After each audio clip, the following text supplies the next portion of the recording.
Ito na naman yung huhulaan natin ngayon, Toyota Grandia. Ang problema dito, nakailaw yung check engine. So ayan, kita natin. I-share natin sa inyo kung paano ba yung proseso sa pag-troubleshoot ng ganitong klaseng problema. Ito yung trouble code. Ang engine natin 1KD. Step by step yung gagawin natin dito. Simula tayo dito sa pinaka basic. Chinik lang muna natin yung socket ng EGR. So ayan, kita natin na medyo may corrosion siya. Posible na may loose contact na nangyari, kaya ayan, tinira natin ng bumbiro dito. Total patsamba lang naman tong gagawin natin, kaya ayan, dinamihan natin ng pugsit-pugsit. Pagkatapos kinuhit-kuhit lang muna natin ng flat screw yung terminal. Ang goals natin dito, dapat walang loose contact na mangyayari. Kung gusto nyo magka-idea ay sundan nyo lang yung video natin. Kahit na 4 minutes lang tong video natin ay detalyado to. Kaya ayan, sinubukan na nating paandarin dito. Obserbahan natin kung nakuha ba sa linis-linis lang. Kita natin na naka-check engine pa rin. Ibig sabihin ay hindi loose contact yung dahilan. Step 2 tayo. Mayroon mga kayo buling tayo. Dito ay tinanggal na natin tong EGR. Kita natin dito na may kunting dumi-dumi na rin. Pero kahit na madumi to ay hindi pa rin to yung talagang dahilan bakit nag-check engine yung sasakyan natin. Pero dahil sa troubleshooting yung ginawa natin ay normal talaga na lilinisan natin to. Kasi maintenance rin naman tong paglilinis ng EGR. Marami pa kaming nilinisan dito pero hindi na natin masyadong ipapakita pa yung iba. Focus lang tayo kung paano ba talaga ma-solve yung check engine.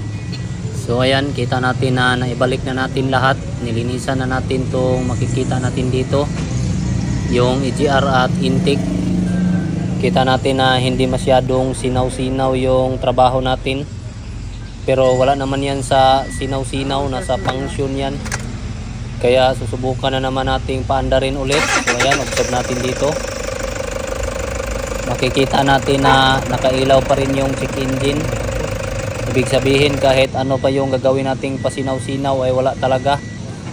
Kaya ang ginawa namin dito, ayan, tinanggal namin tong sensor natin. Ito lang yung papalitan natin kasi ito lang naman yung talagang sira. Kita natin na may parts agad tayo na pwedeng may kabit. So ayan, hindi ito brand new, surplus lang to pero original talaga. Baka magtaka kayo na hindi buong EGR yung pinalitan natin.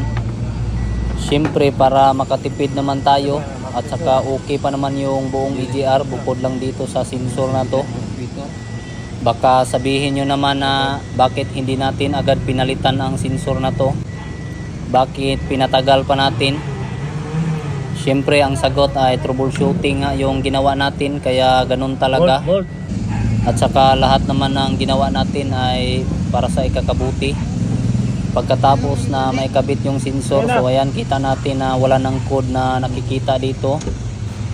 Ibig sabihin posible na ito lang talaga yung dahilan bakit nakailaw yung pitaka ng customer natin. Ngayon ay paandarin na natin. Ayun, kita natin na malinaw pa sa sikat ng araw na wala na yung check engine. Nakatsamba na pong bata karon.